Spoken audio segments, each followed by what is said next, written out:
तो दोस्तों जैसा कि आप देख सकते हो कि क्लास 12th फिजिक्स के एमसी क्वेश्चंस लेकर आए हैं जो कि बोर्ड एग्जाम के लिए मोस्ट इंपोर्टेंट है। तो बोर्ड एग्जाम के लिए कैसे कैसे क्वेश्चंस हो सकते हैं वो सारे क्वेश्चंस करने वाले हैं। तो चलिए आइए शुरू करते हैं हमारी टॉपिक को कि हम लेकर आए एमसीक्यू टाइप क्वेश्चंस। और इसमें पहला क्वेश्चन कहता है कि विद्युत आवेश का मात्रक क्या है। विद्युत आवेश वो तो इलेक्ट्रिक चार्ज है, इसका मात्रक पूछा गया है। तो ये क्या आप बता सकते हो इसका मात्रक क्या होता है। तो सबसे पहले बात करेंगे इसको दर्शाते किससे हम। पहला है तो आवेश को हम दर्शाते हैं किससे, क्यू से। स्मॉल क्यू या कैपिटल क्यू, जी किसी से दर्शा सकते हो। इसका जो मात्रक होता है वो होता है कूलाम। क्या होता है कूलाम। इसको हम सी से दर्शाते हैं। किसको दर्शाते हैं, कैपिटल सी। किसको, विद्युत आवेश का मात्रक। ठीक है, हो गया। अगला क्वेश्चन क्या कहता है, निर्वात में विद्युतशीलता का मान क्या होता है। कहने का मतलब बहुत सिंपल है, निर्वात में विद्युत इसको बोलते हैं एप्सिलॉन नॉट। सेकेंड है भैया, एप्सिलॉन नॉट का मान पूछा गया, एप्सिलॉन नॉट निर्वात में। तो याद रखिए इसका जो मान होता है वो होता है 8.85 इंटू 10⁻⁻12 कूलाम स्क्वायर पर न्यूटन मीटर स्क्वायर। बस इतना सा होता है और ये इसका मात्रक होता है। याद रखिए इसके बारे में भी पूछा जा सकता है, इंपॉर्टेंट है। ठीक है, अगला क्वेश्चन कहता है कि एक इलेक्ट्रॉन पर आवेश कितना होता है। एक इलेक्ट्रॉन पर आवेश कितना होता है। तो तीसरा पॉइंट कह रहा है कि एक इलेक्ट्रॉन पर बोले तो जो ई होता है ना, एक इलेक्ट्रॉन इस पर चार्ज कितना होगा। इलेक्ट्रॉन चार्ज होता है 1.6 इंटू 10⁻⁻19 कूलम। एक इलेक्ट्रॉन का जो चार्ज होता है वो माइनस का 1.6 10⁻⁻90 कूलम होता है, माइनस का इलेक्ट्रॉन पर। और बात करें प्रोटॉन पर, तो ये प्रोटॉन पर भी इतना ही होता है, लेकिन ये प्लस का ही होता है। ठीक है, ये माइनस का ही होता है इलेक्ट्रॉन पर। सिंपल है गेस, ठीक है। अगला क्या कहता है कि विद्युत क्षेत्र में तीव्रता, मतलब विद्युत क्षेत्र की तीव्रता का मात्रक।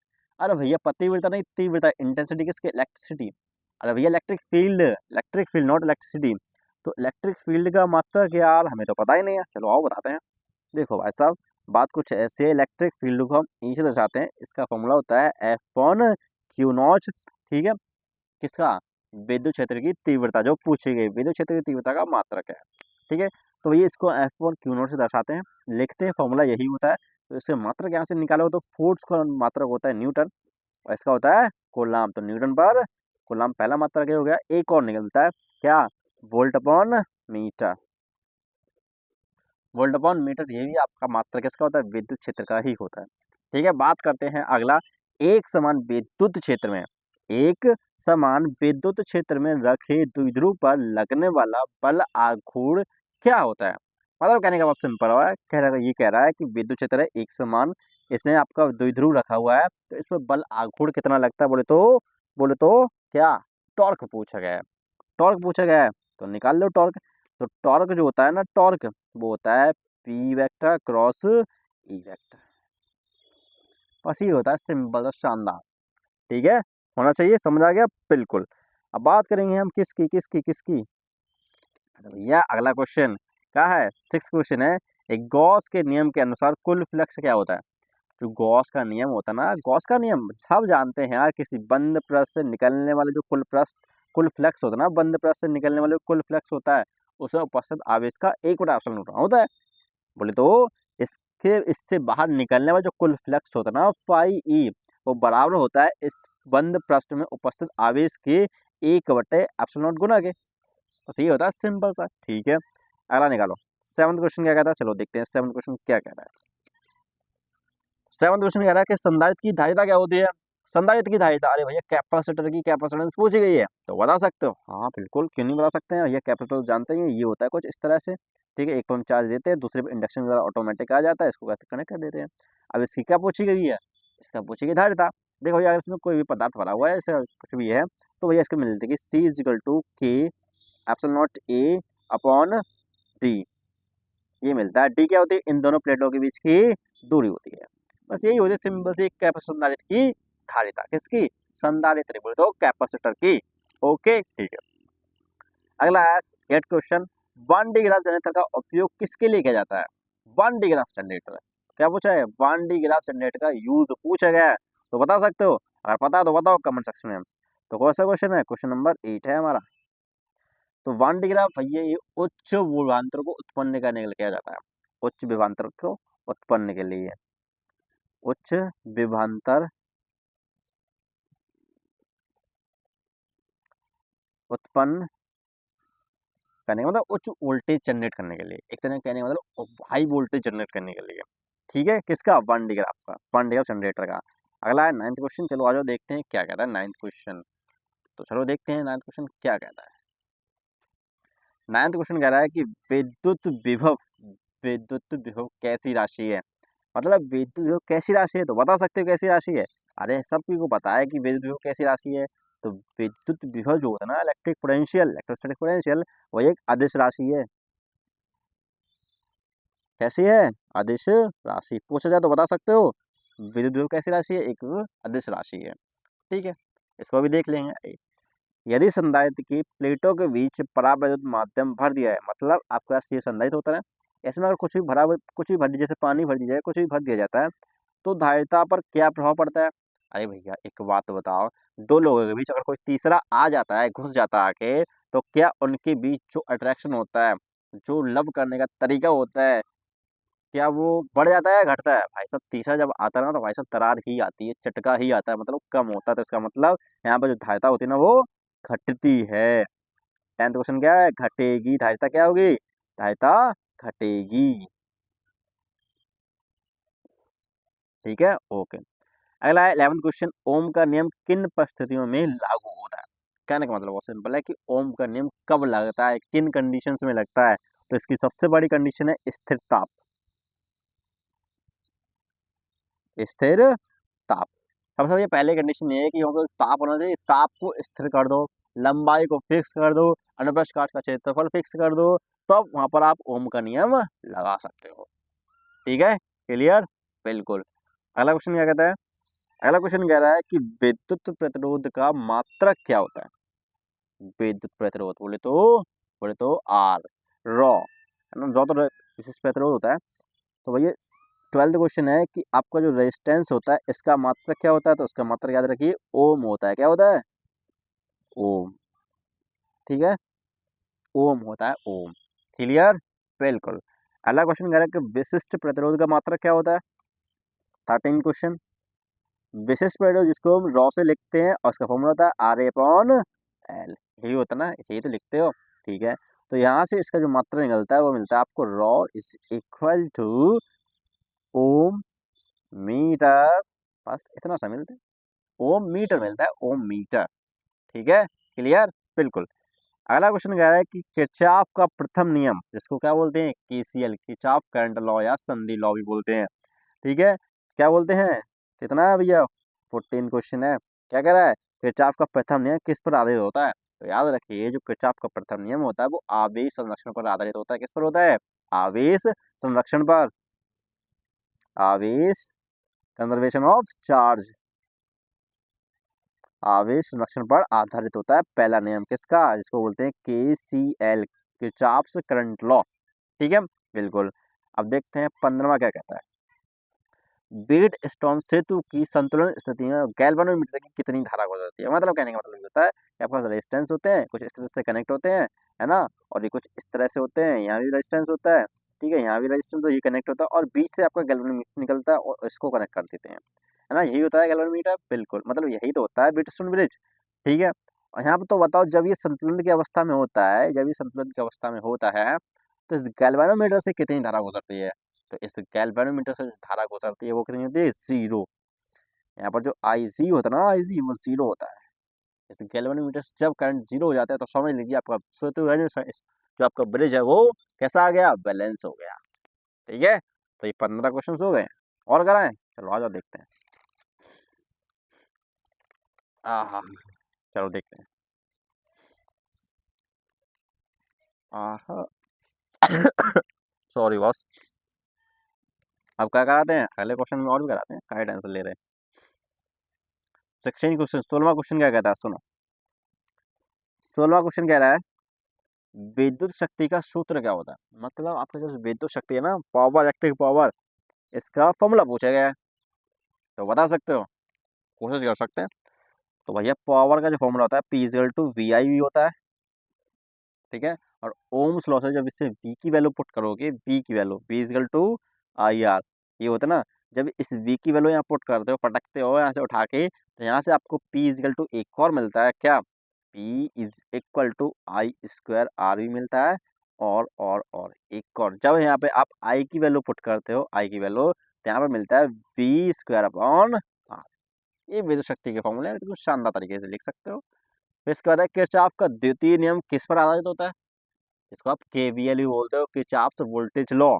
17वां क्वेश्चन, किरचॉफ्स वोल्टेज लॉ, ये किस पर आधारित होता है, तो याद रखिए ये ऊर्जा संरक्षण पर आधारित होता है, ऊर्जा संरक्षण पर।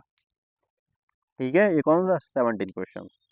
ठीक है, अगला है 18वां क्वेश्चन, विभवांतर मापने के लिए सबसे सटीक उपकरण कौन सा है, मतलब आपसे इंस्ट्रूमेंट पूछे गया है जो विभवांतर को तो सटीक माप सके। तो याद रखिए जो हमारे 18वें क्वेश्चन में जो आंसर होगा वो होगा विभव मापी। क्या होता है, विभव मापी। विभव मापी एक ऐसा इंस्ट्रूमेंट होता है जो विभव को, विभवांतर को, मतलब विभव को और विभवांतर को आसानी से मेजर कर सकता है। ठीक है, बिल्कुल। 19 क्वेश्चन, ताप बढ़ाने पर अर्धचालकों का प्रतिरोध क्या होता है, मतलब जैसे जैसे आप टेम्परेचर बढ़ाते हो, जैसे जैसे आप टेम्परेचर बढ़ाते हो, तो जो आपके अर्धचालक होते हैं उनका प्रतिरोध क्या होता है, बढ़ता है, घटता है, या कुछ नहीं होता। तो भैया बहुत सिंपल है, इसका जो आंसर है वो 19 का वो है कैसा है, इनका जो प्रतिरोध होता है वो घटता है। क्योंकि अगर प्रतिरोध बढ़ेगा तो हमारे घर में लाइट नहीं आएगी, अगर सूरज निकलेगा, जैसे ही सूरज निकलता है वैसे ही सोलर पैनल से हमारे घर में लाइट आ जाती है, इसका मतलब प्रतिरोध घटता है। ठीक है, 20 क्वेश्चन क्या कहता है देखते हैं। वो बोला है अनुगमन वेग BD और विद्युत क्षेत्र में संबंध क्या होता है, मतलब आपसे पूछा गया है BD और विद्युत क्षेत्र में रिलेशन, तो याद रखिए इन दोनों रिलेशन समानुपाती का होता है, अगर आपका विद्युत क्षेत्र बढ़ रहा है तो BD भी बढ़ेगा, सिंपल है। ठीक है, केस इसका फॉर्मूला होता है BD is equal to NE tau upon M, ये होता है सिंपल सा फॉर्मूला।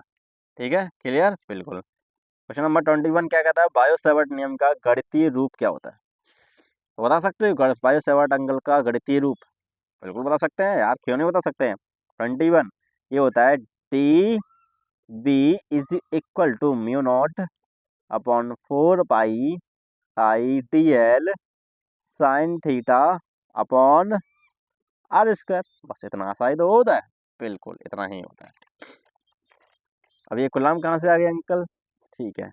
22 चुंबकीय क्षेत्र का मात्रक क्या होता है, चुंबकीय क्षेत्र का वेबर पर मीटर भी स्क्वायर होता है। क्या होता है, चुंबक क्षेत्र जिसको V से दर्शाते हैं, इसका जो मात्रक होता है वो होता है भैया पता का, वो होता है भैया weber per metre square, weber per metre square, और एक होता है का टेस्ला, तस्ला नहीं भैया टेस्ला, ठीक है, याद रखना टेस्ला। ओके ओके, 23 कराएं, चलो आज के लिए इतना रखते हैं, टाइम बहुत हो रहा है, आज करा दो यार। चलो आ जाओ देखते हैं, लॉरेंज बल का सूत्र क्या होता है, लॉरेंज बल, अरे जानते हैं, बिल्कुल जानते हैं लॉरेंज बल, अगर बता दो बताओ कमेंट सेक्शन में। लॉरेंज बल का सूत्र पूछा गया, फॉर्मूला पूछा गया इसका लॉरेंज बल का, तो लॉरेंज बल का फॉर्मूला तो हमें पता भी नहीं है यार, हम बताएं, चलो आ जाओ। एफ मैग्नेटिक जो होता है ना, आप सुनो, लॉरेंज बल होता क्या है, लॉरेंज बल लगता है भैया QE plus V cross V, ये होता है सिंपल सा, लिख सकते हो, एकदम शानदार होता है। अरे भैया विद्युत क्षेत्र और चुंबकीय क्षेत्र में कोई भी आवेश को V वेग से गति कराया जाता है लंबवत, तो भैया वहां पर जो बल लगता है, उस आवेश पर जो बल लगता है वही लॉरेंज बल होता है। समझ गए, नहीं समझे, अरे भैया चुंबकीय क्षेत्र भी है, विद्युत क्षेत्र भी है, ठीक है, और भैया इससे बाहर या ऊपर अंदर की ओर कहीं भी इसको मूव कराया जाए, किसी क्यू चार्ज को V वेग से गति कराई जा रही है, तो वहां पर जो बल लगता है वही लॉरेंज बल होता है, फॉर्मूला दिया है Q equal to E V cross V। ठीक है, लिख सकते हो, ठीक है, बिल्कुल, क्योंकि दो बल लगाते हैं, विद्युत क्षेत्र भी लगाता है, चुंबकीय क्षेत्र भी बल लगाता है, तो उसका मिश्रण रूप होता है लॉरेंज बल। ठीक है, क्वेश्चन नंबर 24, चलो आ जाओ। एक आदर्श एमीटर का प्रतिरोध कितना होता है, देखो एक आदर्श एमीटर का जो प्रतिरोध होता है ना वो शून्य होता है, एक आदर्श एमीटर का जो प्रतिरोध होता है ना, रेजिस्टेंस है, वो कितना होता है, 0 होता है। लेकिन एक आदर्श वोल्टमीटर का जो प्रतिरोध होता है ना, वो पता कितना होता है? 25 वोल्ट मीटर का। एक आदर्श वोल्टमीटर का जो प्रतिरोध होता है वो अनंत होता है। वोल्ट मीटर के लिए अनंत है, लेकिन एमीटर के लिए 0। ऐसा क्यों, बताइए कमेंट सेक्शन में। अगला है 26, नति कोण, tip angle, angle of tip. ये कहा है कि नति कोण का मान ध्रुवों पर कितना होता है।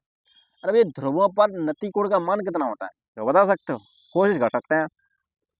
26 है, नति कोण का मान ध्रुवों पर कितना होता है, तो इसका मान होता है 90 डिग्री। कितना होता है? 90 डिग्री। ठीक है, कितना होता है भैया? 90 डिग्री होता है।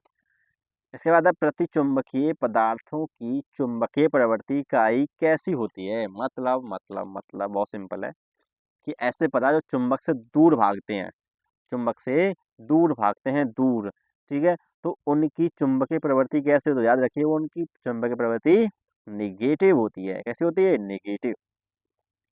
28, गैल्वेनोमीटर को वोल्टमीटर में कैसे बदला जाता है। तो याद रखिए, अगर गैल्वेनोमीटर को कन्वर्ट करना है वोल्टमीटर में, तो इसमें सीरीज में लगाना पड़ेगा एक शंट, जिसको बोलते हैं प्रतिरोध टाइप का होता है। मतलब सीरीज में आपको प्रतिरोध को जोड़ना पड़ेगा, तो आपका ये वोल्टमीटर में कन्वर्ट हो जाएगा। 29, गतिमान आवेश क्या उत्पन्न करता है? विद्युत क्षेत्र और चुंबकीय क्षेत्र दोनों को उत्पन्न करता है। लेकिन त्वरित आवेश कैसा करता है, वो आपको कमेंट सेक्शन में बताना है। लोहा किस प्रकार का पदार्थ है, तो याद रखिए लोहा कैसा है? लौह चुंबकीय। मतलब ये लोहे के, मतलब ये चुंबक की ओर आकर्षित होगा, अनुचुंबकीय नहीं है, ये लौह चुंबकीय है। ऐसा, अब लौह चुंबकीय और अनुचुंबकीय में क्या फर्क होता है, ये बताना पड़ेगा। कहाँ? कमेंट सेक्शन में। ठीक है, बिल्कुल। और ये 30 क्वेश्चन करा दिए एकदम शानदार तरीके से अगले 15 मिनट के अंदर।